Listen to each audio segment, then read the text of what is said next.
Mudanças climáticas. Do que se trata? Segundo o INPE, refere-se a qualquer mudança do clima que ocorra ao longo do tempo em decorrência da variabilidade natural ou da atividade humana. Já o IPCC diz que a variação estatisticamente significante em um parâmetro climático médio ou sua variabilidade, persistindo um período extenso, tipicamente décadas ou por mais tempo. A mudança climática pode ser devida a processos naturais ou forças externas, ou devido a mudanças persistentes causadas pela ação do homem na composição da atmosfera ou do uso da terra. Em outras palavras, as mudanças climáticas se referem tanto ao resfriamento quanto ao aquecimento da atmosfera terrestre e ocorrem por causas naturais ou por causas antrópicas. A realidade das mudanças climáticas, como o efeito estufa e aquecimento global, encontra-se atualmente estabelecidas. Mas o que isso significa concretamente para o nosso planeta, para nossos países, para nossas regiões? Será que as catástrofes naturais às quais assistimos nesses últimos decênios são as premissas de uma mudança climática de grande amplitude? Estaria o nosso planeta se aquecendo? Será que o homem é responsável por essas modificações? Os relatórios historicamente destacam que a concentração do gás carbônico, o mais importante do efeito estufa, na atmosfera aumentou de 280 partes por milhão para 379 partes por milhão desde a Revolução Industrial. As razões apontadas para o crescimento excessivo dessa concentração são a queima de combustíveis fósseis e as mudanças no uso do solo, como o avanço da agricultura e do desmatamento. Entre 1970 e 2004, houve um aumento de 80% das emissões de gases do efeito estufa, especialmente o gás carbônico.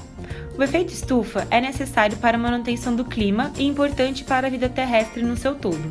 Porém, em excesso, os gases do efeito estufa formam uma espécie de cobertura espessa demais que retém o calor, aquecendo a superfície da Terra além do necessário, produzindo alterações no clima terrestre e causando problemas ambientais e econômicos que atingirão todo o globo, especialmente as zonas costeiras e os pequenos países insulares, pois o resultado mais significativo é o aumento do nível do mar, provocando pelo degelo das calotas polares e pelo aquecimento da água do mar.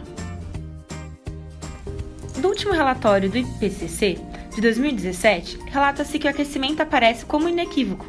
A temperatura média global, a superfície subiu quase 0,8 graus Celsius nos últimos 120 anos.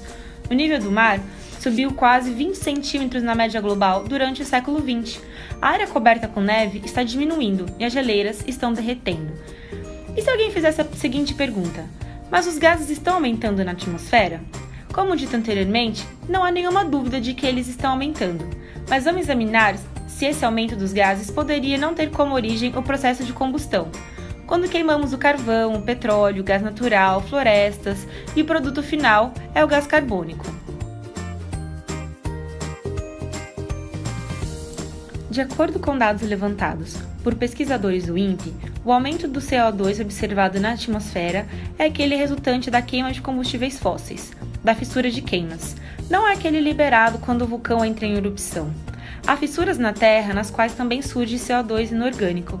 Tudo isso acontece, mas em uma taxa de emissão muito pequena. O CO2 que está aumentando na atmosfera realmente é predominantemente orgânico, uma vez que passou por fotossíntese e é um CO2 produzido pela queima realizada por atividades humanas em sua total maioria.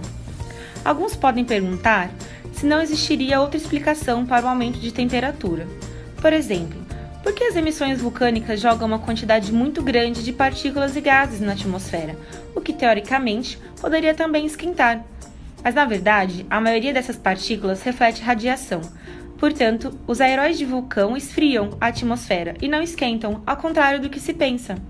Então, pode-se dizer que há um aumento da temperatura e que as causas antrópicas estão comprovadas. E acredita-se que esse aumento seja justamente devido ao grande crescimento das atividades humanas relacionadas à geração de gases do efeito estufa. O Oceano Ártico é outro exemplo de mudança climática, pois ele está aquecendo. Ele vinha esfriando levemente nos últimos 2.000 anos e agora experimenta um grande aquecimento. A figura mostra as reconstruções às temperaturas do Oceano Ártico. O principal fator atribuído a esse aquecimento rápido é um fator físico muito conhecido chamado retroalimentação da refletividade. A neve reflete de 60% a 70% da radiação solar. Assim, relativamente pouca radiação é absorvida pela superfície, e esses lugares são muito frios. Já o oceano reflete apenas 6% dessa radiação e cerca de 94% é absorvida. O aumento da temperatura nos oceanos aumenta o derretimento da neve e do gelo flutuando no mar, reduzindo a superfície de reflexão e aumentando assim a absorção solar, que aumenta as temperaturas ainda mais, e assim por diante. O aumento da temperatura faz com que o gelo seja consumido por baixo, e depois a temperatura do ar vai comendo o gelo por cima. Esse fenômeno está acontecendo no Oceano Ártico.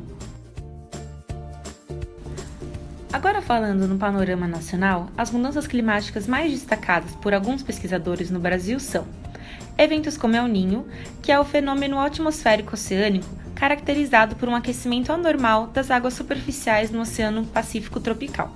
No Brasil, ele causa as seguintes consequências em suas regiões.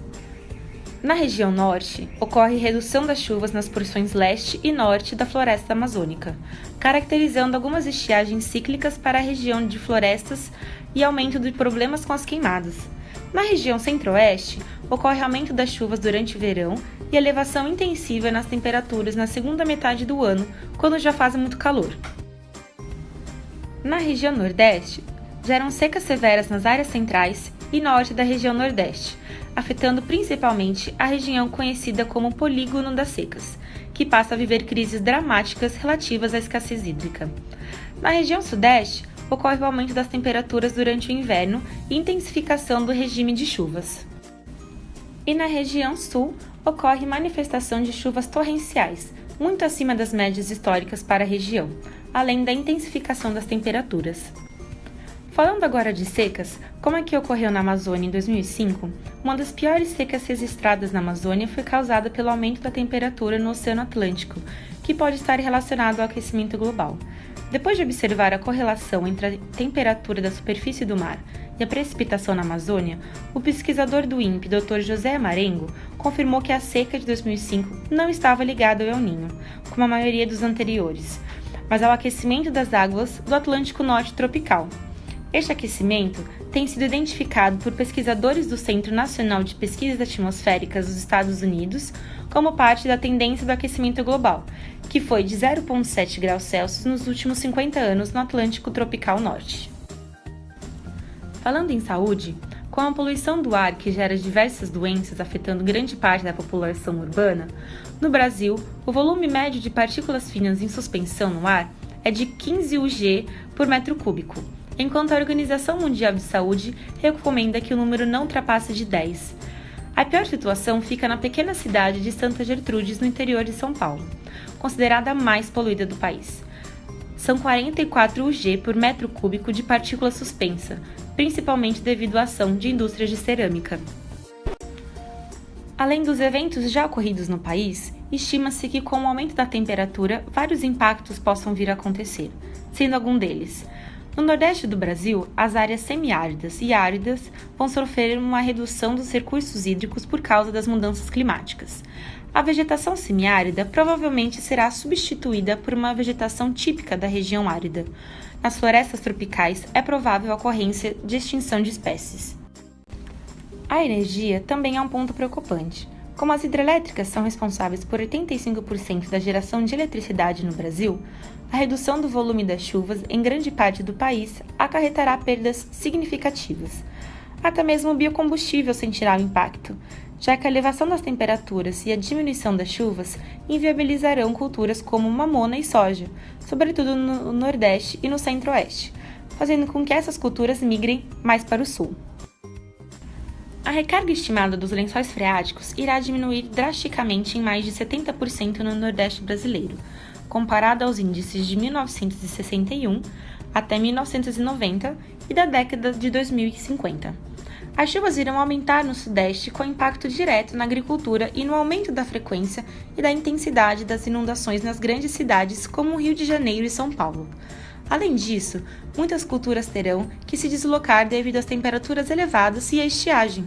Culturas como feijão, soja, trigo e milho serão especialmente atingidas, sofrendo grandes reduções de área de plantio e deslocamento para regiões mais frias. surgiram conferências sobre o meio ambiente a fim de estudar as mudanças climáticas e criar medidas mitigadoras e de recuperação do meio ambiente. Vamos falar rapidamente sobre essas conferências. Em 1972, ocorreu a Conferência de Estocolmo, na Suécia, onde foram criados 26 princípios com a finalidade de direcionar os indivíduos de todo o mundo a melhorar e preservar o meio ambiente. Em 1988, ocorreu a Conferência de Toronto, no Canadá, que foi a primeira a se preocupar com o clima. Cientistas alertaram o mundo sobre a necessidade de reduzir a emissão de gases do efeito estufa. Então, nesse momento, foi criado o IPCC, que seria um medidor das mudanças climáticas ocasionadas pelas atividades humanas. Em 1990, ocorreu a Conferência de Genebra, na Suíça, onde foi discutida a necessidade em criar um Tratado Internacional do Clima.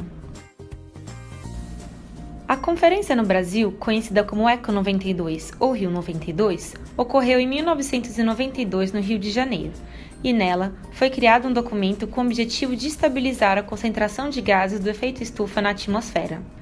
Em 1997, ocorreu a Conferência de Kyoto, no Japão, onde foi criado o Protocolo de Kyoto, o qual trata de um documento legalizado que sugere a redução dos gases do efeito estufa, sendo necessário, para que ele entrasse em vigor, que uma porcentagem dos países desenvolvidos assinassem um acordo, por serem responsáveis pela maior parte de emissão dos gases poluentes.